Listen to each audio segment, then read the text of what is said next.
스데반의 이제 순교를 기점으로 해서 그리스도인들에 대한 유대교의 대대적인 박해가 시작이 되었습니다. 그 박해의 선두에 사울이 서 있었어요. 오늘 이제 9장을 이제 시작하는데 이렇게 9장을 시작하고 있습니다. 1절 말씀에 사울이 주의 제자들에 대하여 여전히 위협과 살기가 등등하여. 사울이 그리스도인에 대해서 여전히 살기가 위협과 살기가 등등했다. 이렇게 사울이 여전히 그렇게 살기가 등등했다는 것은 스데반이 돌에 맞아 죽을 때에는 지켜만 했던 사울이 그 이후에 교회를 잔멸하는 과정에서 자기 손으로 그리스도인을 돌로 쳐 죽이기도 했다는 것을 의미하는 것입니다. 또 공문을 청해서 이제 예루살렘에서 약 200km 이상 떨어져 있는 다마스쿠스, 오늘날 다메섹까지 가서 그리스도인들을 예루살렘까지 잡아오기 위함이었어요. 단지 예수님을 믿는다는 이유만으로 박해당하고 또 돌에 맞아 죽고 또 삶의 터전에서 쫓겨나고 멀리 피신한 곳에서 마저 원정대의 그 추격을 받아야 하는 상황이었다면 당시 그리스도인들이 주님을 믿는다는 것은 자기 목숨을 내어놓는 것과 같은 일이었습니다. 중요한 사실은 초대교회 교인들은 그 상황 속에서 믿음을 지켰다는 겁니다. 할렐루야. 자, 2절. 본문 2절은 다메섹 여러 회당에 가져갈 공문을 청하니 이는 만일 그 도를 따르는 사람을 만나면 남녀를 막론하고 결박하여 예루살렘으로 잡아오려 함이라. 자, 그 도를 따르는 사람, 이렇게 주님의 주의 제자들을 그 도를 따르는 사람이라고 이렇게 정의하고 있습니다. 도라는 것은 호도스, 즉 길을 의미한다. 길. 그래서 그 도를 쫓는 사람은 그 길을 쫓는 사람, 그 길을 따르는 사람인 것이죠. 그 길이라는 것은 두말할 것도 없이 예수 그리스도의 길, 예수 따르는 자들, 그게 주의 제자들입니다. 주님의 제자인 그리스도인들은 그런데 단순히 이 성경의 지식을 학습하는 사람이 아닙니다. 그리스도인들은 언제 어디서나 예수 그리스도의 길을 따르는 사람들입니다. 본문 속의 그리스도인들은 예수 그리스도의 길을 따라가느라 유대교의 혹독한 박해를 당해야만 했습니다. 그 길을 건너라 삶의 터전인 예루살렘마저 포기하였고 또 그 길을 걷다가 돌에 맞아 죽은 사람도 또 그 길을 고수하느라 멀리 피신했지만 여전히 살기 등등한 사울을 내세운 원정대의 추격으로 자유로울 수 없었습니다. 그렇다면 그 모든 위협과 박해로부터 벗어날 수 있는 방법이 있었을까요? 그 모든 위협과 박해로부터 벗어나는 간단한 방법은 있었습니다. 그것은 그 길을 따르는 것을 포기하는 것이었습니다.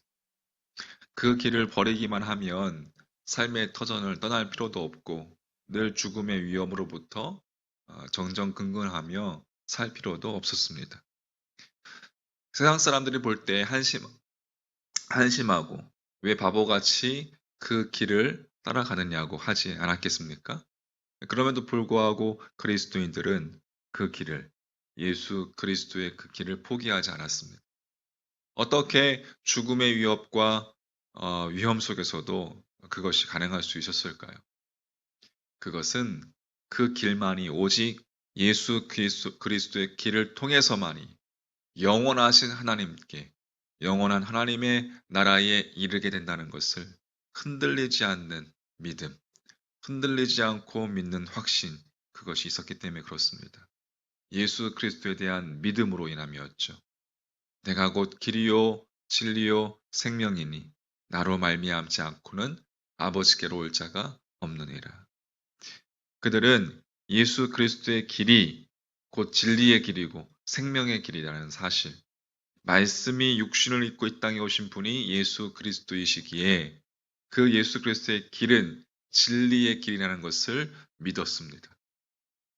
인간의 죄값을 대신 십자가에 제물로 지시고 돌아가신 예수 그리스도께서 3일 후 사흘째 되는 날 죽음을 깨뜨리시고 부활하셨기 때문에 그 예수 그리스도의 길은 생명의 길임도 믿었습니다.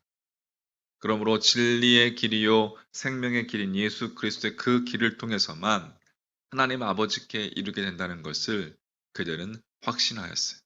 바로 이것이 이들의 모진 박해와 죽음의 위협 속에서도 그 길을 포기하지 않았던 이유입니다. 살기 위해 그 길을 버리는 것은 사는 것 같으나 실은 영원히 죽는 것이고, 설령 죽는다 해도 그 길을 고수하는 것은 영원히 사는 것임을 그들은 정확하게 알고 있었습니다. 자, 청년 사울에게는 유대인의 최고 지도자인 대제사장의 위임장을 가지고 다메섹을 향해 나아가는 것이 자기 신념의 길이었고 자기 정의의 길이었고 또 유대교 내에서 출세가 보장된 길처럼 보였지만 그 길은 필경 사망의 길이었습니다.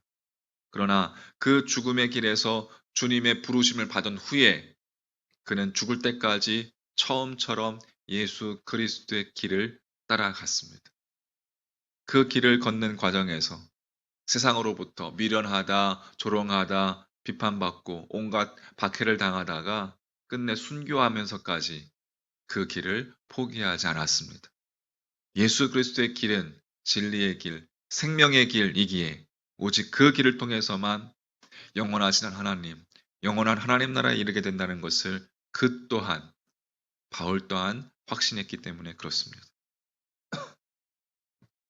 십자가의 도가 멸망하는 자들에게는 미련한 것이요 구원을 받는 우리에게는 하나님의 능력이라.